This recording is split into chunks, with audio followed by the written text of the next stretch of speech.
Ер есімі ел есінде. Бүгін Елордада Ұлы Отан соғысында көз жұмған батырларды еске алу жиын өтті. Майданда жаумен алысып, кеудесін оққа тосқандар қай уақытта да баршаға үлгі. Бейбіт күннің ұрпақтары батырлардың ерлігіне тәу етіп, жыл сайын тебіреніспен еске алады. Олардың бірі Галина Щербакова.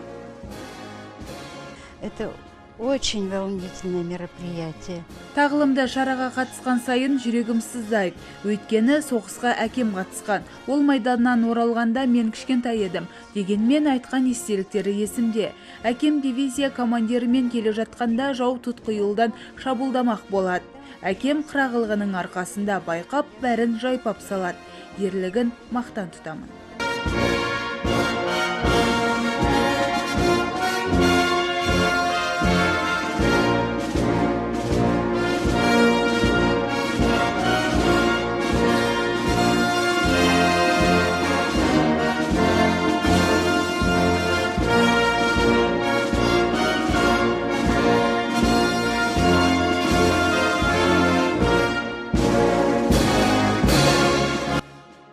Жеңістің 74 жылдығына орай ұйымдастырылған шара 1 минут үнсіздікпен басталды. Орталық зиратқа жиналған жұрт отан үшін от кешкен майдангерлерге құрмет көрсетіп, гүл шоқтарын қойды.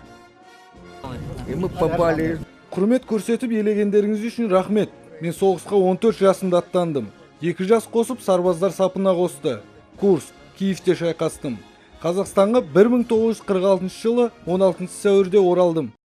Соғысқа Қазақстаннан 2 миллионға жуық адам барды, оның тең жартысы елге оралмады. Өскелең ұрпақ олардың ерлігін санасында мәңгілік сақтайды.